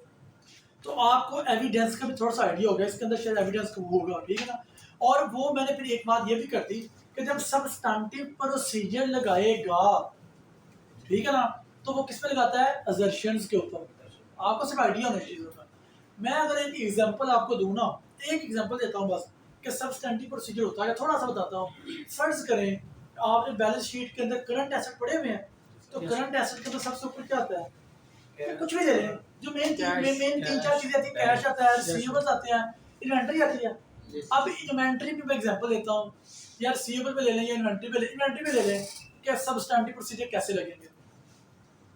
अब मैं सबस्टेंटिव प्रोसीजर कैसे लगेंगे और इन्वेंटरी वो कैसे आती है वहाँ पे, पहले ये बताएं। अब आपको पढ़ा नहीं हुआ, आपने इनकम स्टेटमेंट नहीं पढ़ी हुई, वो इन्वेंटरी कैसे आती है? कभी आपने इनकम स्टेटमेंट के अंदर देखा है सेल सबसे ऊपर होती है, लेस क्या करते हैं? कॉस्ट ऑफ गुड्स या कॉस्ट ऑफ सेल का फार्मूला आता है आपको? Opening stock plus purchases less closing stock. वो क्लोजिंग स्टॉक कहाँ पे जाता है? बैलेंस शीट में। अब वो क्लोजिंग स्टॉक का इफेक्ट कब आता है? उसमें परचेजेस का इम्पैक्ट भी आ रहा होता है, उसमें ओपनिंग स्टॉक का जी। तो ऑडिटर जाकर चेक करेगा, पहले स्टोर में बताएं जी, रजिस्टर दिखाएं आपका, अगर मैनुअल है तो ओपनिंग स्टॉक कितना था, कितना इन हुआ, कितना, ये सबस्टेंटिव है। एक एक चीज को देखना, ये सबस्टेंटिव प्रोसीजर है, क्रिटिकली देखना, ठीक है। वो एक वर्ड यूज होता है क्रोनोलॉजिकल ऑर्डर देखना, फिर मतलब वाकई सीरियल ठीक है, डेट वाइज ठीक है, ये सारी चीजें। वो फिर उसमें जाके इन्वेंटरी का देख सकता है, स्टोर के कार्ड देख सकता है, ये सारी चीजें समझ रहे हैं। अगर परचेजेस की हैं तो परचेजेस का रजिस्टर देख सकता है, फिर उसको वेरीफाई कर सकता है इनवॉइसेस के साथ, ये सारी चीजें। डिवाइस टू वगैरह की उसके इन्वेंटरी के अंदर आते हैं ना, FIFO मेथड वगैरह, वो चीजें देख सकते हैं कि बिल्कुल देख सकता है। वो तीन मेथड थे शायद आपको काउंटर करना बता दें। सर लाइफो तो ऑब्सोलीट हो गया, ऑब्सोलीट हो गया, सही है। वो तीन मेथड में ऑब्सोलीट हो गया, अब फाइफो है और एफको है, फाइफो है और एफको है, अब ये दो मेथड। और उसके बाद भी अगर काउंटिंग में सारा आप शायद IS2 पढ़ाए इन्वेंटरी का, कि वो lower of NRV and cost record होती है, वो इन्वेंटरी होती है, नेट रिलायबल वैल्यू पे रिकॉर्ड, लोअर ऑफ, जो इन दोनों में से लोअर होगी इस पे रिकॉर्ड होती है, ये अकाउंटिंग से रिलेवेंट है, ठीक है। तो ये सारा, यही सारा चीजें हैं जो हमने पढ़नी थी। उसके बाद आपको थोड़ा सा कैट का आइडिया भी हो गया, ठीक है। अब आपके जहन में एक ऑडिट की ना एक ओवरव्यू है बस। तो मैंने आपको FPSC के एग्जांपल्स दिए, आप जाके गूगल कीजिएगा, यही 4-5-6 मुझे क्वेश्चन नजर आए बार बार, दो दफा सेम क्वेश्चन रिपीट हुआ है कैट का भी, और 2 दफा रिपीट हुआ है सेम ये क्वेश्चन ये वाला के ऑडिट प्लानिंग की। वो क्वेश्चन है कौन से, उससे पूछना आपसे कि आप ऑडिटर थोड़ी जा रहे हैं वहाँ पे, वो तो सिर्फ ये देखना चाह रहा है आपको ऑडिट का नॉलेज होना चाहिए। तो आपको मेजर ये चीजें पता होनी चाहिए, ठीक है। ये जो भी हमने सारा आपको पूरा एक डायग्राम बनाई है ना, इसका जो चैप्टर नंबर 1 है ना पहला, इसमें देखिए ऑडिट प्रोसेस है पूरा, पहला पेज बड़ा इंपॉर्टेंट है। तो इसमें सारा लिखा हुआ है कि ये क्या चीजें हैं, कैसे ऑडिट स्टार्ट होता है, सारा जो मैंने आपको बताया जो ऑडिटर पॉइंट होता है सारा, तो ये वही चीजें हैं। परेशान नहीं होना, अंग्रेजी एक ही चीज है। अगर मैं कहता हूँ, फर्ज करें मैंने कहा जिसने जाके इंटरनल कंट्रोल कर देखना है, वो देखना है कि उस पर रिलाई करे, तो उसका मतलब है यहाँ पे लिखा हुआ कि वो स्ट्रांग है कि स्ट्रांग, इफ स्ट्रांग, चीजें वही है, इफ सेटिस्फाइड, तो वही चीजें हैं, वो परेशानी आपने हो, ठीक है ना। तो एक चीज ये नोट्स का भी आ गया जी, जो ऑनलाइन वाले बच्चे बार बार पूछ रहे थे, ठीक है।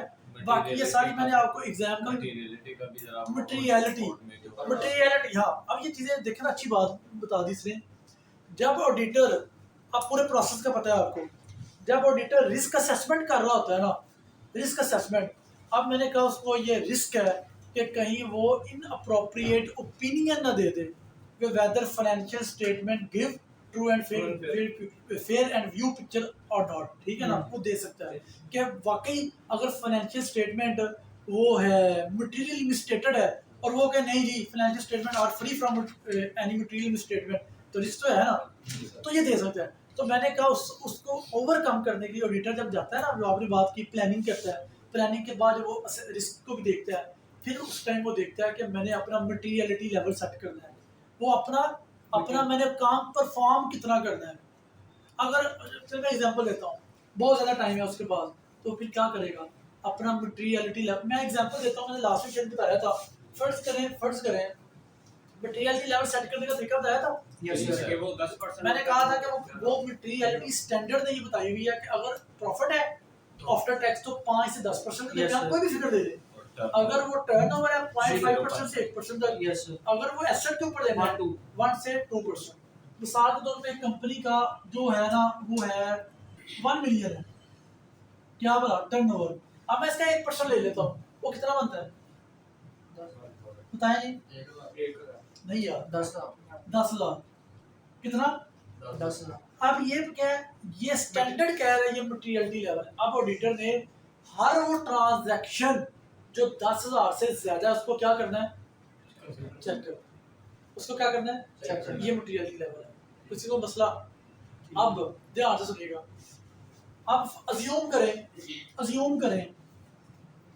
कि अज्यूम कर रहा हूँ बिजनेस के अंदर ट्रांजैक्शन है टोटल 5,000, कितनी 500 4,000 ऐसी हैं, 4,000 ट्रांजैक्शन ऐसी हैं जो कि क्या है 10,000 से ज्यादा है, ग्रेटर देन 10,000 है, और 1,000 ऐसी ट्रांजैक्शन है जो कि 10,000 से कम।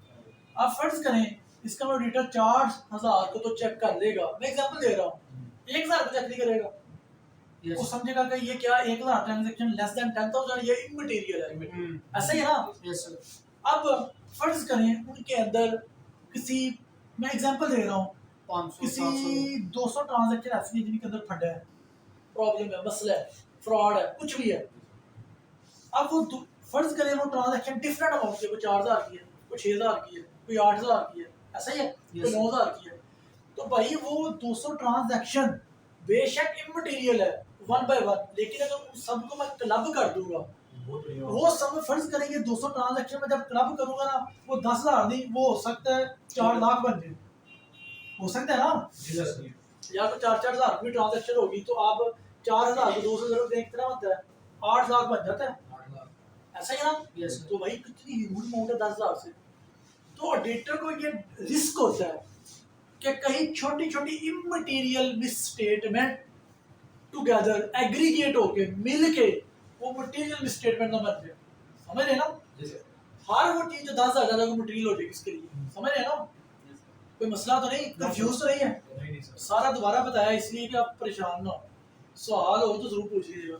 अब वो 8 लाख इस रिस्क को दूर करने के लिए, अब उसको टाइम भी बहुत ज्यादा है, हमने कहा प्लानिंग में देखा टाइमिंग बहुत ज्यादा, अगर तो टाइम कम है फिर तो इस पे वो स्ट्रिक्ट रहेगा कि 10,000 तक की चेक करता है, देखा जाए जो टाइम बहुत ज्यादा है, वो कहेगा एक मटेरियलिटी से लेवल परफॉर्मेंस मटेरियलिटी, वो कहेगा अच्छा यार अपनी टीम को कहेगा भाई 10,000 है, नहीं तुम लोगों ने हर वो ट्रांजैक्शन जो 5,000 से ज्यादा है वो हर ट्रांजैक्शन चेक करनी है, ये अपने रिस्क को वो क्या कर रहा है, कवर कर रहा है।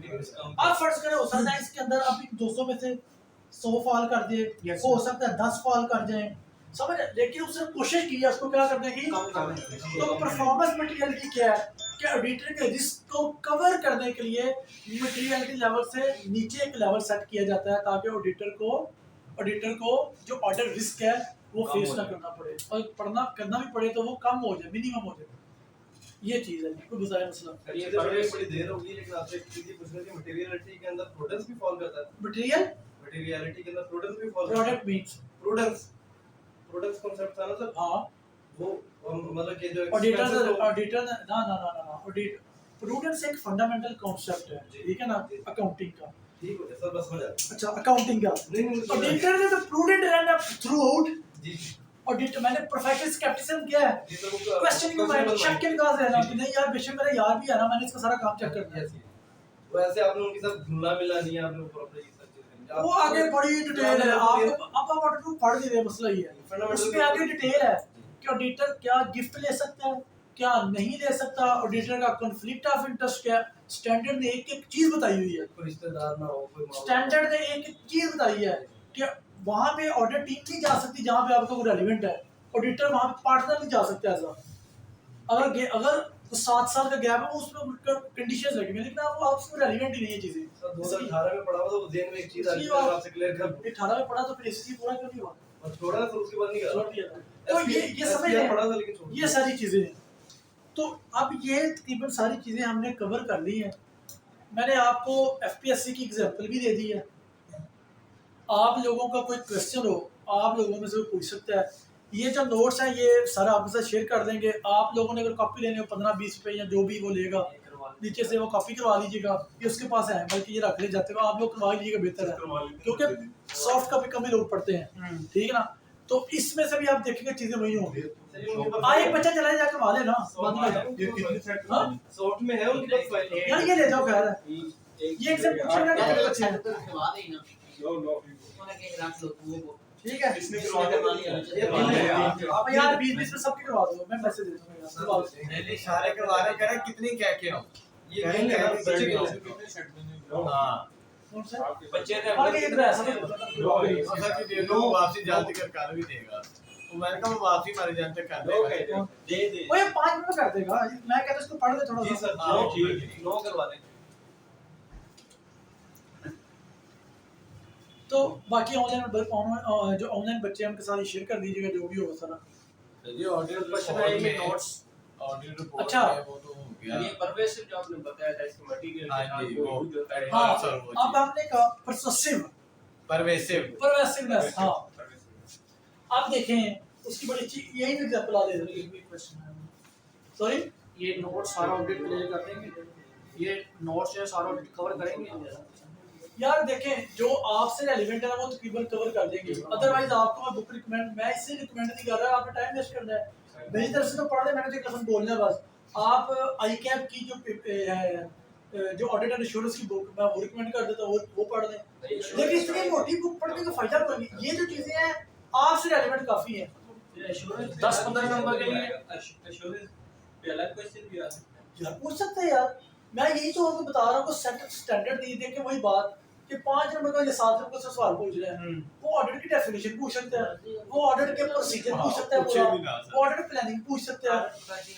नहीं पूछे भी ना अच्छा ये भी जा सकता है, बड़ी इंपॉर्टेंट बात इसने बात की है, हो सकता है पूछे भी ना, के पढ़ते रहो जो हो सकता है पूछे भी, लेकिन यार वो फिर बात एफपीएससी का कोई भरोसा नहीं, एफपीएससी का कोई भरोसा वही मैं सिर्फ आपको ये कह रहा हूँ ना कि आपको ना हर चीज कवर, कल को भी आपने कोई और एग्जाम क्यों देने हैं ना। सीएसएस में लास्ट पेपर आया था फिजिक्स में, सारा पेपर एक चैप्टर से था, हाँ, फिर सारा चैप्टर। तो उन्होंने क्लेम भी किया कि वहाँ हमारे एक टीचर थे, सारे आगे सवाल। उनका वो एक स्कूल है यासर आसम, माशाल्लाह मैंने उनसे पढ़ा, हिसाब स्कूल ऑफ अकाउंटेंसी जो है, तो वो ना स्टैंडर्ड पढ़ाते थे अकाउंटिंग का, तो हम पढ़ते थे ना सर इसमें तो कभी सवाल ही नहीं आया, ठीक है ना। वो कहते थे भाईजान बुक में तो है ना, पढ़ना तो है। आप बिलीव करें वो जिस स्टैंडर्ड की मैंने बात की थी ना, तो 10 नंबर का सवाल मुझे उसी स्टैंडर्ड में से आ गया था, वो इतना आसान था। IS 23 12वीं क्लास, ठीक है ना। तो कहने से मुराद ये है कि भाई कुछ भी आ सकता है, कभी कुछ भी हो सकता है, तो ये चीज होती है। सर इनका अक्सर अनएक्सपेक्टेड पेपर बनता है एफपीएससी का। तो हो सकता है वो कुछ भी ना कुछ हो सकता है, वो 10 नंबर का सवाल देते इसमें। लेकिन सर वो रहेगा तो मेरा टॉपिक वाइज तो रहेगा एटलीस्ट, मेरा ज्यादा ख्याल है कि जिस तरह फंक्शन है, फिस्कल पॉलिसी है, एचआर है, वो तो पेट चीजें हैं ना यार, इनमें से कुछ ना कुछ है। वो तो पेट चीजें हैं ना। तो देखिए वो 10 मिनट तो क्या है सिनेरियो बेस्ड क्वेश्चन भी हो सकते हैं। सिनेरियो बेस्ड नहीं पूछेगा आपसे, कभी भी नहीं पूछेगा, नहीं पूछेगा। मेरा जो ख्याल है कि नहीं पूछेगा कभी। वो क्या कहेगा, छोटी सी आपको एक फाइनेंशियल स्टेटमेंट दे देगा, वो कहेगा कि बैलेंस शीट में इनकम स्टेटमेंट बना दें, ठीक है ना। वो या आपसे मेरा जो चांसेस है, सिनेरियो कभी भी नहीं पूछेगा, इतना टाइम नहीं होता। मुश्किल है लेकिन ये नहीं कह सकते कि पूछेगा ही। ये सिनेरियो नहीं पूछेगा, कभी भी नहीं पूछेगा। सिनेरियो में अगर वो देगा ना तो एक दो बड़ा छोटा सा सिनेरियो देगा कि फर्स्ट के 2-3-4 लाइन में कोई होगा, ठीक है, हमने ऑडिट टीम पे दिया उसको, वहाँ पे ये चीजें फेस कर रहा है, वो बताएं वो क्या करेगा। हमें जब आप एसीसी में पढ़ते हैं तो ये चीजें होती थी कि जी ऑडिट टीम गई है, ऑडिट टीम और ट्रेनिंग गए हैं कहाँ पे, क्लाइंट के ऊपर, वहाँ पे जाके उसने देखा जी कि ये इस चीज का बिजनेस करता है, ये चीजें उसको फेस करनी पड़ रही हैं, आप एज अ ऑडिट सीनियर बताएं वो क्या करें। उनको वहाँ पे थ्रेट सब्सटैंटिव प्रोसीजर लगा दे। नहीं ऐसे भी होता है। तो वहाँ पे आप एज अ आपने ऑडिट सीनियर आप बताएं जी कि वो ये थ्रेट उनको वो फेस कर रहे हैं, ठीक है, कॉन्फ्लिक्ट ऑफ इंटरेस्ट आ रहा है या यहाँ पे वो इशू उनको आ रहा है, अटके हुए हैं, आप उनको गाइड करें। एक सिनेरियो आ गया, मुख्तलिफ एग्रीमेंट्स आ गए, इस तरीके से नहीं इतना लंबा तो पेपर नहीं टच करा लेना ये। नहीं यार इतना नहीं करना, यही तो मैं आपको कह रहा हूँ। तो वो ये जो चीजें आपको दी है ना तकरीबन ये कवर कर जाएंगी, ठीक है ना। इंस्पेक्टर की पोस्ट को मद्देनजर रखते हुए वो किस लेवल तक के क्वेश्चन पूछ रहे हैं, एफएम में से और इसमें से। यार मेरा जो दिल क्योंकि कहता है काम हमने वही करना है। ये देखिए सबसे पहले मैंने आपको ये बताया था कि आप तो इंस्पेक्टर बनने जा रहे हैं, आप ऑडिट पढ़ा क्यों रहे हैं। मैंने आपसे एक चीज सिर्फ आपको बताई थी कि वो जो कंपनी ने रिटर्न फाइल करनी होती है वहाँ पे ऑडिटेड अकाउंट जाने होते हैं और इंस्पेक्टर ने उनके ऊपर असेसमेंट पास कर दी होती है। तो जब आपको थोड़ा बहुत आइडिया होना चाहिए कि जो ऑडिटेड अकाउंट होते हैं वो कौन करता है, ऑडिट फर्म। जब आपने उनके काम को थोड़ा बहुत पढ़ा होगा तब आपको पता असेसमेंट भी सही कर सकेंगे ना, ये चीज़ है, इसलिए आपको पढ़ाते हैं। और मेरा जो ख्याल है कि उसमें आप में भी मेरा दिल कहता है कि शायद गलत भी हो, तो आपसे कैट के बारे में ज़्यादा पूछ सकता है, कंप्यूटर से रेलिवेंट चीज़ें होगा। वैसे चार्टर्ड अकाउंटेंट के काम को हम कैसे असेस करते हैं, चेक करते हैं। मेरे बड़े दोस्त, ये गुराया था, बड़े दोस्त होता क्या है, वो बोलिए कराते हैं, वो भी जाके वहाँ पे आपको क्या पता कि इंस्पेक्टर को कैसे घुमाते हैं, उनको पता ही नहीं होता। जितने असिस्टेंट कमिश्नर या डीसी बैठे थे वो सारे सीएसएस करके आए, उनको कहाँ टेक्निकल नॉलेज होता है। तो आप जैसे जब लोग जाते हैं नीचे से प्रोफेशनल का बंदा रिक्वायर्ड होता है तो वो घुमा देते हैं, क्या होता है, कुछ भी नहीं। और चार्टर्ड अकाउंटेंट में आपको क्या बताओ क्या क्या क्या होता है पाकिस्तान में। तो ये सारी चीज़ें हैं। तो आपको अच्छा इंस्पेक्टर बनाने के लिए वो ये सारी चीज़ें बता रहे हैं कि आपको पता होना चाहिए। अब वहाँ पहले लोग जो अपॉइंट हुए हैं कुछ ऐसे भी हैं जो पुराने हैं, वो यही चाह रहे हैं कि आप जब पहले दिन आए तो आपके पास एटलीस्ट टेक्निकल जो एक नॉलेज, साउंड नॉलेज हो आपके पास कि आप किस पोस्ट के लिए आए हैं और आपने यहाँ पे काम क्या परफॉर्म करना है, ये सारी। अच्छा क्या बेसिक का बताने लगे थे आप। और वैसे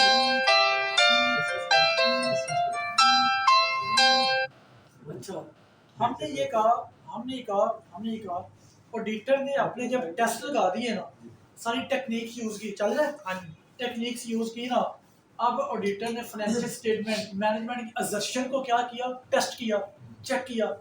अब मैंने उस दिन एग्जांपल एक दी थी कि अब फर्ज करें वो बैलेंस शीट चेक कर रहे हैं, अब वो देखेगा बैलेंस शीट के अंदर कि क्या बैलेंस शीट सारी ठीक है या कुछ ठीक है। अगर उसको एक या दो आइटम डिस्टॉर्ट कर रही है, मतलब प्रॉब्लम क्रिएट कर रही है कि जिसकी वजह से वो fair and view picture financial statement balance sheet नहीं दे रही, क्या वो एक आइटम का मसला है या वो ज़्यादा आइटम्स का मसला है। अगर वो एक आइटम का मसला है तो वो मटीरियल है या परवेसिव है। मैंने कहा था कि फर्ज करें, मैंने एग्जांपल दी थी, मैंने एग्जांपल उसकी ये दी थी कि फर्ज करें, आप देखें ना, अब ये ध्यान से जाओ, फर्ज करें आपके टोटल एसेट, आपके बैलेंस शीट क्या होती है, एसेट, ठीक है, टोटल एसेट आपके is equal to capital, capital का मतलब इक्विटी आपकी और प्लस लायबिलिटी, यहाँ तक ओके है ना। अब फर्ज करें एसेट आपके 1 लाख के हैं, ठीक है, मैं एग्जांपल दे रहा हूँ तो ये भी 1 लाख ही होगा, मैं एग्जांपल दे रहा हूँ आपको।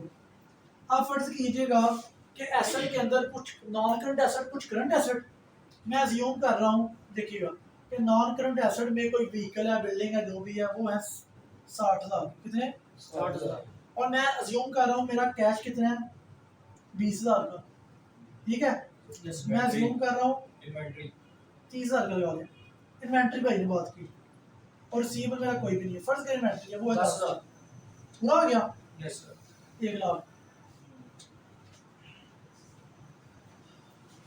Accounting standard IAS2 inventory deal करता है किसको, इन्वेंट्री।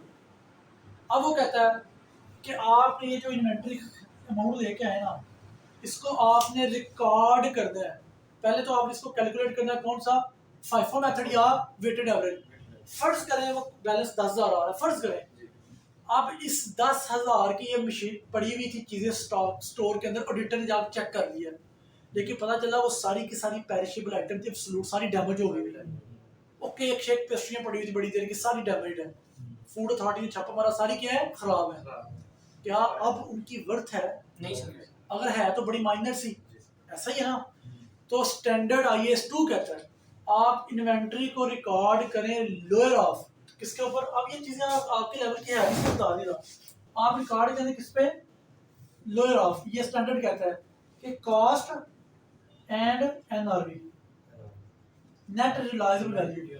कॉस्ट क्या है 10,000, यस सर, और NRV कितनी है, अब या तो नील है या आप मार्केट में लेकर। NRV का फार्मूला क्या होता है कि जो मार्केट की वैल्यू होती है माइनस सेलिंग कॉस्ट।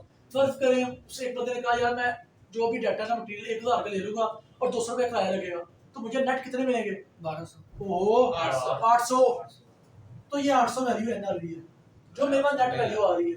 तो इन दोनों में से कम कौन सी है, तो मुझे यहाँ पे कितने का लिखना चाहिए था 800 800, मैंने कितने का लिखा है 10,000। तो भाई ये क्या हो रहा है, फाइनेंशियल आपके एसेट ओवर स्टेट हो रहे हैं कि हाँ ये पिक्चर सही दे रहे हैं, नहीं। हमें बताया जा रहा है शेयर होल्डर को इन्वेंट्री 10,000 की पड़ी, एक्चुअली इसकी वैल्यू कितनी 800।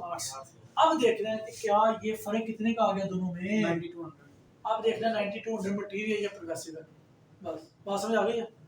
अब देखें 1 लाख का अगर मैं बात करूँ 92,000 वो तकरीबन 10% बनता है, तकरीबन है, अगर 10,000 होता 10% था या 9% लगा ले 9.2%, 9.2%, तो ये एक मटेरियल वैल्यू है। आपका फर्ज करें मटेरियलिटी लेवल था 5,000 या 8,000, उससे भी ज्यादा है, ऐसा ही है। तो ये क्या आपका मटेरियलिटी लेवल है।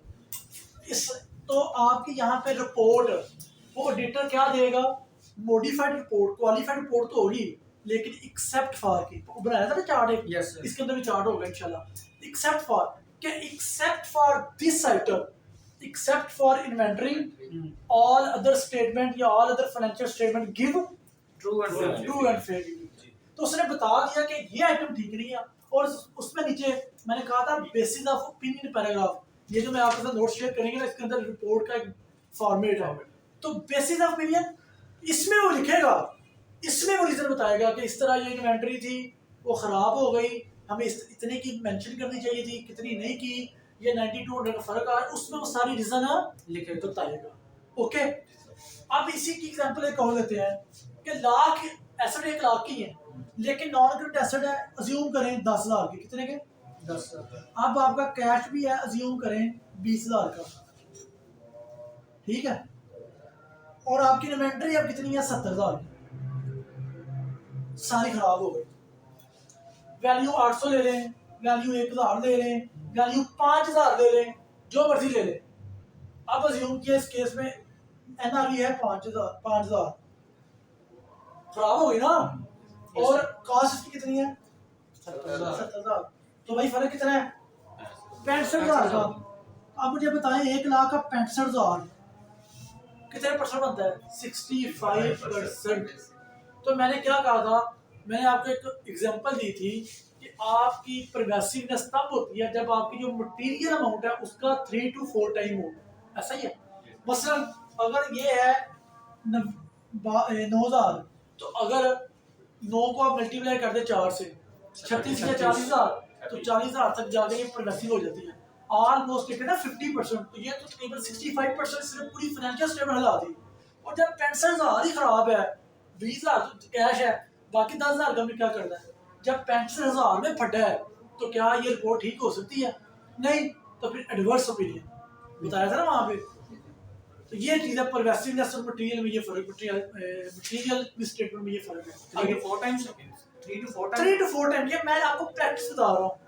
लेकिन जो ये मटेरियलिटी लेवल में अब ये 1 लाख का टोटल एसेट का ये 1 और 2% की हमने जरूर देखनी है। बराबर, 1 लाख के हमारे एसेट्स है ना सर, और वो में ये स्टैंडर्ड क्या था? देखो देखो देखो, अभी मैंने आपको ये एग्जांपल दी है, अब यही अगर आपने एग्जांपल फिट करनी है, ये भाई ने बड़ी अच्छी बात की है कि अगर मैं इसका मटेरियलिटी लेवल पहले सेलेक्ट करूं वो कितना होगा 1 से लेके 2% जी सर। तक, फर्ज करें वो 2,000 बनता है, जी सर। ऐसा ही है ना। तो फिर तो भाई 2,000 से ऊपर भी चीजें होंगी तो वो भी मटेरियल स्टेटमेंट होगी। होगी ना सर, वो उस केस में तो फिर ये 9,000 की वो भी फिर हमारा प्रोग्रेसिव में चला जाएगा कौन ना। सा अभी हमारे पास फर्क आया 9,200 का। दो चीजें हैं, आपने सिर्फ ये देखना है प्रोग्रेसिव, मैंने आपको एग्जांपल दी है, प्रोग्रेसिव का मतलब क्या है, बल्कि ये मैं आपको इंग्लिश का वर्ड जो बता रहा हूँ ह्यूज, ज्यादा कि वो जो पूरी फाइनेंशियल स्टेटमेंट को डिस्टॉर्ट कर दे। तो आप इस चक्कर में ना बड़े इतना लंबा नहीं, पूरी पता होना चाहिए आपको, ठीक है ना। ऑनलाइन का कोई क्वेश्चन और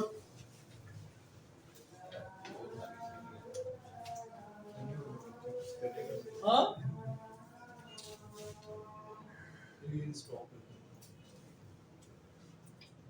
वही ऑडिट रिपोर्ट, ये किसका सवाल है वसीम लगा रही।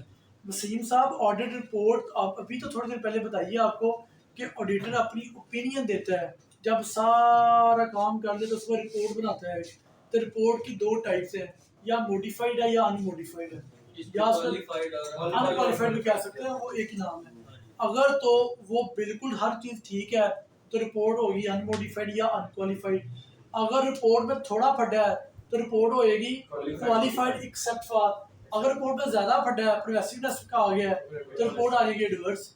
और अगर स्कोप लिमिटेशन है, ऑडिटर को काम नहीं चेक दिया जा रहा, उसको चीजें नहीं प्रोवाइड कर रहे, रिकॉर्ड ही नहीं दे रहे, रिकॉर्ड सारा जल गया, अवेलेबल ही नहीं है, तो सारा डिस्क्लेमर। सर ये एश्योरेंस जो वो देता है वो उसकी रिपोर्ट का हिस्सा होती है। एश्योरेंस और किसको कहते हैं, ध्यान से, एश्योरेंस के अंदर हमने कहा वो बताएगा डिजायर्ड लेवल ऑफ कॉन्फिडेंस। तो अगर ऑडिट के अंदर वो बताएगा कि मैं रीजनेबल एश्योरेंस दे रहा हूँ, जब true and fair view picture होती है तो रीजनेबल एश्योरेंस होती है। ठीक है, यानी कि रिपोर्ट इंश्योरेंस रिपोर्ट एश्योरेंस है, लेकिन रिपोर्ट के अंदर ये जो लेवल है ये बताता है कि कितनी इंश्योरेंस। कितनी एश्योरेंस है। ऑडिट के अंदर हमेशा होती रीजनेबल है। ऑडिटर की रिपोर्ट को चैलेंज किया जा सकता है, ऑडिट की रिपोर्ट को ऑडिटर की रिपोर्ट को चैलेंज किया जा सकता है। ऑडिटर की रिपोर्ट को चैलेंज नहीं किया जाता। हाँ, इसमें यह चीज़ है कि अगर ऑडिटर की रिपोर्ट में कोई मसला हो तो ऑडिटर के साथ डिस्कस किया जाता है, ठीक है ना। ऑडिटर जब भी रिपोर्ट फाइनल करता है तो मैनेजमेंट की कंसेंट के साथ करता है। अगर मैनेजमेंट कोई गलत काम कहे, एक बात याद रखें, मैनेजमेंट कोई गलत काम कहे तो तब ऑडिटर उस पर एग्री नहीं करता, ठीक है ना, ये चीज़ है। और मजे की बात, ऑडिटर को अगर काम ना करने दिया जाए, ठीक है, चैलेंज का मसला हो, स्कोप लिमिटेशंस को बोलते हैं, वो ये ऑडिट कमेटी को बताता है कि ये मेरे साथ मामला ख़राब हो रहा है। ऑडिट कमेटी से भी बात ऊपर चली जाए तो वो मैनेजमेंट को बताता है, सीनियर लेवल मैनेजमेंट को बताता है, वहाँ से भी ख़राब हो जाए तो वो अपनी असाइनमेंट से विदड्रॉ कर जाता है। समझ रहे हैं बात? करता ही नहीं। हाँ, करते ही। प्रोफेशन की क्या फॉर एग्जांपल। हाँ, अब देखें, हमने बात की थी कि कुछ इनहेरेंट लिमिटेशन होती हैं। हमने कहा थी कि टाइम का मसला आ जाता है, इंसान है गलती कर सकता है, ऑडिट सैम्पलिंग बेसिस पे होता है। हमने कहा था मटेरियल की लेवल सेट करके सैंपल सेट करते हैं, ठीक है ना। एक जगह जजमेंटल इन्वॉल्व हैं, डेप्रिसिएशन वगैरह सारी। हमने कहा था कि ऑडिट के अंदर कुछ एविडेंस परसुएसिव होते हैं, कंक्लूसिव नहीं। अब फर्क क्या है कंक्लूसिव परसुएसिव में? परसुएसिव एविडेंस ऐसा एविडेंस होता है, ठीक है, which requires itself further evidence, मतलब उसको अपने आप को प्रूफ करने के लिए और एविडेंस की जरूरत होती है। मिसाल के तौर पे ऑडिटर को जब कोई चीज़ नहीं ना मिलती, वो मैनेजमेंट को कहता है जी कि आप मुझे रिटन रिप्रेजेंटेशन लिख के दे दें, आप ठीक ये कह रहे हैं, मैं वैसा कर देता हूँ। तो क्या ऑडिट के अंदर जितने एविडेंस इकट्ठे होते हैं क्या वो कंक्लूसिव होते हैं? कि उन कंक्लूसिव का मतलब ये है कि जिसके पास बाद फर्दर एविडेंस की जरूरत नहीं होती। मिसाल दी थी मैंने कि जब ये कैश होता है तो ये कैश ये एंड बैंक होता है, तो इसको ऑडिटर वेरीफाई कैसे करता है? बैंक को लेटर लिखता है, बैंक उसको कंफर्म कर देता है, तो क्या फर्दर जरूरत पड़ गई? नहीं सर। तो ये कंक्लूसिव एविडेंस है। इसी तरह ऑडिटर ने इंक्वायरी की, इंस्पेक्शन की, रिकॉर्ड की, अब वो भाई इसमें कोई फर्दर मसला आ सकता है, कोई खराब भी हो सकता है, डुप्लीकेट किसी ने बनाया होगा, तो वो सारे के सारे एविडेंस कंक्लूसिव नहीं होते। सिंपल इतना सुने, कंक्लूसिव वो एविडेंस जिसके बाद फर्दर एविडेंस की जरूरत नहीं पड़ती। अगर भाई सारे एविडेंस कंक्लूसिव हों तो ऑडिटर कौन सी एश्योरेंस दे? एब्सोल्यूट, ऐसा ही है ना। तो ऑडिटर को कुछ एविडेंस ऐसे होते हैं जिनको फर्दर सपोर्टिंग की जरूरत होती है, ठीक है ना। देखो ना, एविडेंस इकट्ठा करता है, सपोर्ट बेसिस पे सारे डॉक्यूमेंट सारे साथ अटैच करता है, तो हर एविडेंस को प्रूफ करने के लिए, अब मैं इनवाइस को जब प्रूफ करता हूँ तो मैं देखता हूँ चीज़ें स्टोर में आ गई, चीज़ें मुझे रिसीव हो गई हैं, क्या मुझे परचेज एक्विजिशन थी, क्या वाकई मैंने पैसे पे किए हैं, तो सारा एक सोर्स डॉक्यूमेंट इकट्ठे मिला के एक ट्रांजैक्शन को प्रूव किया जाता है। इसको कहते हैं परसुएसिव जो एविडेंस होते हैं। और सवाल फिजिकल चेकिंग भी करनी पड़ती है, समटाइम्स फिजिकल इंस्पेक्शन होती है, बैठ के नजर आता है बंदा, नहीं नीचे कर लो। नहीं रहने दे, करते बस जल्दी से जी बता दो, कोई क्वेश्चन है तो, कोई क्वेश्चन? हाँ, कोई बात कोई क्वेश्चन है आज तो और बता दें। ऑडिटर के ऊपर सुपरवाइजरी अथॉरिटी होती है कोई? किसके ऊपर? ऑडिटर के ऊपर नहीं, जो इंटरनल ऑडिटर होता है ना, देखें उसको देख रहा होता है ऑडिट कमेटी। जो बाहर का एक्सटर्नल ऑडिटर होता है ना, ऑडिट कमेटी इसके साथ लाइजन करती है, उसको सपोर्ट करती है। ऑडिटर के ऊपर सुपरवाइजरी रोल उसका सीनियर कर रहा होता है, मैनेजर कर रहा होता है, मैनेजर के बाद पार्टनर होता है। बड़ी इंपॉर्टेंट बात कि अगर ऑडिट सारे लोग ही मिले हो, सारे लोग ही काम बराबर करें, तो भाई मैंने एक बात बताई थी कि जैसे पाकिस्तान में आई कैब है, तो आई कैब एक बॉडी है जिसके साथ ये सारे क्या होते हैं, रजिस्टर्ड होते हैं फर्म में, ये इनका QCR करते हैं, क्वालिटी कंट्रोल रिव्यू। ये इनको अपनी टीम भेजते हैं, बताते हैं कि आपने जिस जिस क्लाइंट का ऑडिट किया, ये उनका काम भी चेक होता है। ऑडिट फर्म का काम भी, ऑडिटर का काम भी चेक होता है कि वाकई आप लोगों ने जो काम किया, परफॉर्म किया, ठीक किया। इसको QCR कहते हैं, क्वालिटी कंट्रोल सर, रिव्यू। एक वो चीज़ भी थी कि वो ऑडिटर जो होता है उसको वो रिस्पांसिबल नहीं होता ऑडिट रिपोर्ट। हाँ, बड़ी इंपॉर्टेंट बात, वो रिस्पॉन्सिबल किसी चीज़ का नहीं होता।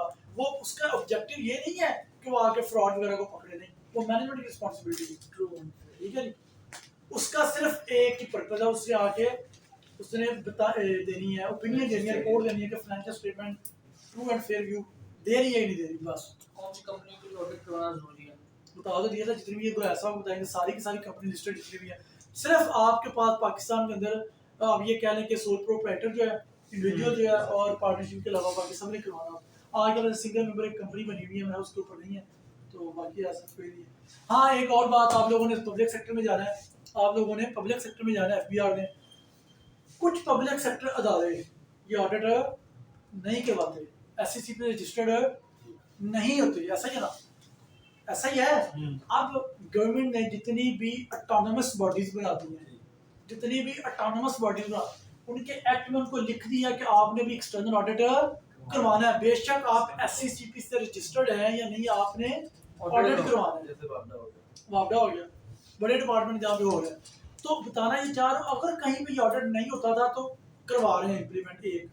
अगर इसके अलावा एक कमर्शियल ऑडिट होता है, जी ऑफिस वगैरह जो करते हैं, जैसे यहाँ पे ऑब्जेक्शन लगे तो रिपोर्ट क्वालिफाइड हो जाती है ना, ऐसे अगर पब्लिक सेक्टर के अंदर जो कमर्शियल ऑडिट उनका होता है, कोई ऑब्जेक्शन लगे ना, उसको बोलते हैं ऑडिट पैरा। ऑडिट पैरा से, हाँ जी सर, होता है ऑडिट पैरा, ठीक है ना।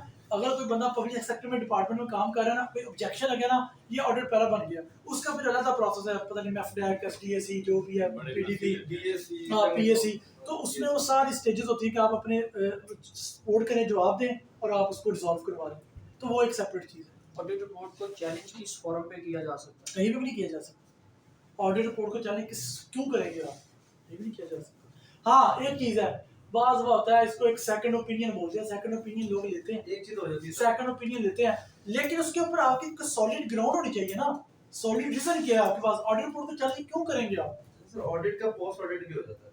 पोस्ट ऑडिट होता है, डेफिनेटली होता है, सही कह रहे हैं आप, रिव्यू करवा लें उसके बाद। लेकिन मसला ये है ना कि वो तो सारी चीज़ें इसकी पीछे रीजन देखी जाती है सारी। जी जी, ऑब्वियसली। ठीक है जी, ओके, ले जी, अल्लाह ताला आपका हम नसर हो, आप लोगों को कामयाब करे।